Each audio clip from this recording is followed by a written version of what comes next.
നമസ്കാരം, കേരള ന്യൂസിലേക്ക് സ്വാഗതം. ഞാൻ പത്മകുമാർ. എന്നോടൊപ്പം ഉള്ളത് മുരളീകൃഷ്ണൻ, സീനിയർ ജേർണലിസ്റ്റ് ആയിരുന്നു. ചർച്ച ചെയ്യുന്ന വിഷയം ആരായിരിക്കും അടുത്ത മുഖ്യമന്ത്രി എന്നുള്ളതാണ്.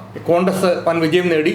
ഇപ്പം ആരായിരിക്കും മുഖ്യമന്ത്രി എന്നുള്ള ചോദ്യം ഉയരുകയാണ്. എല്ലായിടത്തും പോസ്റ്ററുകൾ വരുന്നുണ്ട്, കരിയോയിൽ ഒഴിക്കുന്നുണ്ട്, തിരിച്ചത് മാറ്റി വേറെ പോസ്റ്ററുകൾ വെക്കുന്നുണ്ട്. കോൺഗ്രസിലൊരു അണികൾക്കിടയിൽ ഒരു യുദ്ധം തുടങ്ങിയിരിക്കുന്നു. നേതാക്കന്മാരുടെ ഇടയിൽ യുദ്ധമുണ്ടോ? അത് നമ്മൾ മനസ്സിലാക്കേണ്ട ഒരു വിഷയം. തെരഞ്ഞെടുപ്പിന്റെ ഫലപ്രഖ്യാപനം വരുന്നതിന് മുമ്പ് തന്നെ കോൺഗ്രസിൽ 3 പേര് തമ്മിൽ മുഖ്യമന്ത്രി സ്ഥാനത്തിന് വേണ്ടിയിട്ട് തങ്ങളുടെ സ്വന്തം അണികളെ കൊണ്ട് അല്ലാതെ മറ്റു പല സങ്കേതങ്ങൾ ഉപയോഗിച്ചൊക്കെ തന്നെ ചില പോസ്റ്ററുകളും ഫ്ലെക്സുകളും മറ്റുള്ള സൈബർ പ്രചരണമൊക്കെ തന്നെ നടന്നത് നമ്മൾ കണ്ടതാണ്. പക്ഷേ തെരഞ്ഞെടുപ്പ് ഫലം കഴിഞ്ഞ ദിവസം വന്നതിന് ശേഷം ഇന്ന് ശ്രദ്ധിക്കേണ്ട വിഷയം, ഇന്ന് വീണ്ടും ചില ഫ്ലെക്സുകൾ ചിലയിടത്ത് ഇന്ന് വന്നിട്ടുണ്ട്. ഞാൻ മനസ്സിലാക്കുന്ന വേറൊരു വിഷയം, ഇതിനോടകം തന്നെ ഒരു ധാരണയിൽ AICC നേതൃത്വം അല്ല ഹൈക്കമാൻഡ് തന്നെ പറയും. ഹൈക്കമാൻഡ് AICC നേതൃത്വം ഇന്ന് വരുവാണല്ലോ, വന്ന് ചർച്ച നടത്താൻ പോവാണല്ലോ. അല്ല, അത് കണ്ട കാര്യമല്ല. ഇതിന് ഹൈക്കമാൻഡ് എന്ന് പറയുന്ന ഒരു സംവിധാനമുണ്ട്. അതിന് ഏറ്റവും പ്രധാനപ്പെട്ട തീരുമാനം വരേണ്ടത് സോണിയാഗാന്ധിയിൽ നിന്നും രാഹുൽ ഗാന്ധിയിൽ നിന്നും തന്നെയാണ്. അവരുടെ തീരുമാനമായിരിക്കും താഴോട്ട് അംഗീകരിക്കപ്പെടുക. രമേശ് ചെന്നിത്തലയെ മുഖ്യമന്ത്രിയാക്കാനായിട്ട് ഒരു തീരുമാനം ഒരാഴ്ച മുമ്പ് തന്നെ ഹൈക്കമാൻഡ് കൈക്കൊണ്ടിരുന്നു. രമേശ് ചെന്നിത്തലയോട് പറഞ്ഞു വന്ന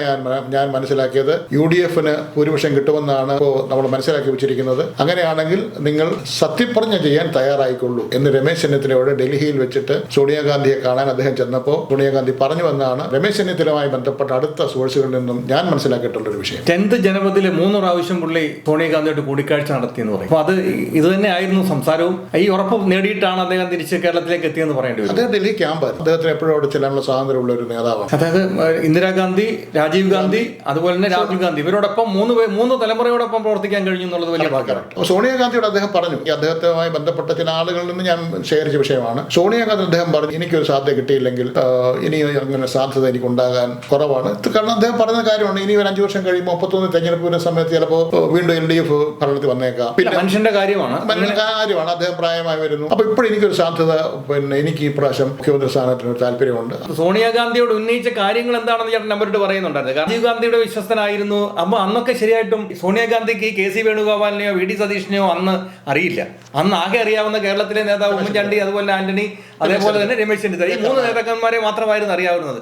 അപ്പൊ അതുകൊണ്ട് തന്നെ ഇന്ദിരാഗാന്ധിയുടെ കാലം തൊട്ടേ രമേശ് ചെന്നിത്തലയെ സോണിയാഗാന്ധി കാണുന്നതാണ്. അപ്പോൾ ആ നിലയിൽ നല്ല രീതിയിൽ സംസാരിക്കുന്ന ഒരാൾ, നല്ലപോലെ ഹിന്ദി സംസാരിക്കുന്ന ആൾ, ഇംഗ്ലീഷ് സംസാരിക്കുന്ന ആൾ, ആ രീതിയിലൊക്കെ സോണിയാഗാന്ധിയുമായിട്ട് നല്ല വ്യക്തിബന്ധം പുലർത്താൻ കഴിഞ്ഞിട്ടുണ്ട് എന്നുള്ളത് അദ്ദേഹത്തിന് ഇപ്പം ഗുണമായി എന്നാണ് ചരിത്രം. അപ്പോൾ KC വേണുഗോപാലിനെക്കാട്ടിലും VD സതീശിനെക്കാട്ടിലും കൂടുതൽ സോണിയാഗാന്ധിക്ക് അടുപ്പമുള്ളതും താല്പര്യമുള്ളതും പ്രവർത്തിച്ച് വരെയുള്ള ആളുകളും, അപ്പൊ അത്രയ്ക്ക് വിശ്വാസത സോണിയാഗാന്ധിക്ക് ഇദ്ദേഹത്തോടുണ്ട്. പക്ഷേ ഞാൻ പറഞ്ഞ രാഹുൽ ഗാന്ധിക്ക് തീർച്ചയായിട്ടും വേണുഗോപാലിനോട് തന്നെ ആയിരിക്കത്തില്ല താല്പര്യം. അപ്പൊ രാഹുൽ ഗാന്ധിക്ക് മുകളിൽ സോണിയാഗാന്ധിയുടെ വോയിസ് ഇപ്പോഴും ശക്തമാണോ? സോണിയാഗാന്ധിക്കാണ് ഏറ്റവും പരമപ്രധാന വോയിസ് എന്ന് പറയുന്നത്. രാഹുൽ ഗാന്ധിയോട് വ്യക്തിപരമായ കൂടുതൽ അടുപ്പങ്ങൾ KCക്ക് ഉണ്ട്, അത് സത്യാവസ്ഥ തന്നെയാണ്. പക്ഷേ ഇവിടെ KCക്ക് സാധ്യതകൾ ഇനിയും കിടപ്പുണ്ട്.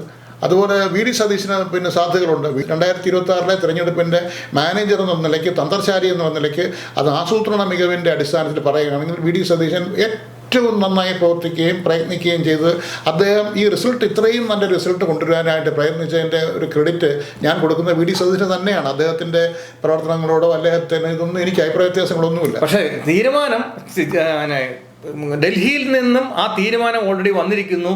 അപ്പൊ ഇപ്പം വന്നിരിക്കുന്ന കേന്ദ്ര നിരീക്ഷകർ, അല്ലെങ്കിൽ കേന്ദ്രത്തിൽ നിന്ന് വന്നിരിക്കുന്ന ആൾക്കാർ തീർച്ചയായിട്ടും ഇത് അറിയിക്കുക എന്നത് മാത്രമാണ് ഇപ്പോൾ നടത്താൻ പോകുന്നത്. ഇന്ന് 3 മണിക്ക് AICC ആസ്ഥാനത്ത് യോഗം കൂടുന്നുണ്ട്. KC വേണുഗോപാൽ ഡൽഹിക്ക് പോയിട്ടുണ്ട്. അപ്പോൾ അങ്ങനെ ഒരു 3 മണിക്ക് കൂടി അവർ ഔപചാരികം അതിന്റെ നിരീക്ഷകർ ഇവിടെ വന്ന് ഇത് പ്രഖ്യാപിക്കുക. ഒരു സാങ്കേതിക തോണ്ടിനകത്തിൽ തിരഞ്ഞെടുക്കപ്പെട്ട MLA-മാരോട് ഓരോരുത്തരെ നിരീക്ഷ വിളിച്ചിട്ട് നിങ്ങൾ ആരെയാണ് സപ്പോർട്ട് ചെയ്യുന്നത്, നിങ്ങളുടെ അഭിപ്രായം എന്താണെന്ന് ചോദിക്കുന്ന ഒരു വഴിപാട് ചടങ്ങ് ഇതിനകത്തുണ്ട്. അത് സ്വാഭാവികമായി നടക്കും. പക്ഷേ അത് സ്വാഭാവികമായിട്ട് നടന്നാൽ അങ്ങനെ വന്നാൽ കൂടുതൽ ആളുകൾ പറയുന്നത് KC വേണുഗോപാലിന്റെ പേരോ അല്ലെങ്കിൽ VD സതീശന്റെ പേര് പറയാനായിട്ടുള്ള സാധ്യതയുള്ളൂ. ഘടകകക്ഷികളുടെ തീരുമാനം വലിയ വില കൊടുക്കുന്നില്ലേ ചുരുക്കത്തിൽ? രമേശ് ചെന്നിത്തലയോടുള്ള ഒരു ഇന്റർവ്യൂവില് ഇതേ ചോദ്യം ചോദിച്ചപ്പോൾ രമേശ് ചെന്നിത്തല പറഞ്ഞു, അങ്ങനെ ഒരു പതിവില്ല, അങ്ങനെ ഒരു പതിവ് ഘടകകക്ഷികളോട് അങ്ങനെ ഒരു പതിവ് അത് അദ്ദേഹം പറയണമെങ്കിൽ ഘടകകക്ഷികൾ തീർച്ചയായിട്ടും VD സതീഷിനോടൊപ്പമാണ് എന്ന് രമേശ് ചെന്നിത്തലയ്ക്ക് കൃത്യമായി അറിയാവുന്നത് കൊണ്ടാണ് പുള്ളി പറഞ്ഞത് അങ്ങനെ ഒരു ചടങ്ങില്ല. കഴിഞ്ഞ ദിവസം നടത്തിയ ഇന്റർവ്യൂവിനകത്ത് VD സതീശൻ കൃത്യമായി പറയുന്നുണ്ട്, ജനങ്ങൾ ഞങ്ങളെ വിശ്വസിച്ചു, ഞങ്ങൾക്ക് ഇത്രയും നല്ല വിജയം തന്നു, അവരെ നിരാശപ്പെടുത്തുന്ന ഒരു വർത്തമാനവുമായി ഞാൻ മുന്നോട്ട് വരില്ല എന്ന് പറയുന്ന ആ വാക്കുകൾക്കകത്ത് കാര്യങ്ങളെല്ലാം തീരുമാനിക്കപ്പെട്ടിരിക്കുന്നു, ആ വിവരം അറിയിച്ചിരിക്കുന്നു. അതുകൊണ്ട് അദ്ദേഹം ആ അന്തസ്സും കഴിഞ്ഞ ഉമ്മൻചാണ്ടിയുടെ മന്ത്രിസഭയിലെ ധനകാര്യമന്ത്രിയാകാനായി വെച്ചിരുന്ന വി ഡി സതീശൻ അന്ന് ചങ്ങനാശ്ശേരിയിലെത്തി അത് സുകുമാരൻ നായരെ കണ്ടിരുന്നെങ്കിൽ ആ സ്ഥാനം ഉറപ്പിക്കാമായിരുന്നു. അത് വി ഡി സതീശന് വേണ്ടിയിട്ട് ഉമ്മൻചാണ്ടി പലതവണ അദ്ദേഹത്തോട് ആവശ്യപ്പെട്ടു, നിങ്ങൾ ചങ്ങനാശ്ശേരി പോകണം, അദ്ദേഹത്തെ കാണണം, കണ്ട് നിങ്ങൾ തമ്മിലൊരു കോംപ്രമൈസിൽ എത്തണം എന്ന് പറഞ്ഞിട്ട് അദ്ദേഹം പറഞ്ഞു, എനിക്ക് മന്ത്രിസ്ഥലം കിട്ടിയില്ലെങ്കിലും കുഴപ്പമില്ല, ഞാൻ അവിടെ പോയി അവർ തരുന്ന ഔദാര്യത്തിന് ഞാൻ പോയില്ല എന്ന് പറഞ്ഞ് 5 വർഷം മന്ത്രിസ്ഥലം ഉപേക്ഷിച്ച ആള് ഇന്ന് അതേ അന്തസ് ഇവിടെ കാണിക്കുന്നു എന്നാണ് നമ്മൾ കരുതേണ്ടി വരുന്നത്. അല്ല, അത് വിഷയം വേറൊരു വിഷയമാണ്. അല്ല, അത് അതേ അന്തസ് ഇവിടെ കാണിച്ച് അദ്ദേഹം മാറി നിൽക്കുമെന്നാണോ കരുതുന്നത്?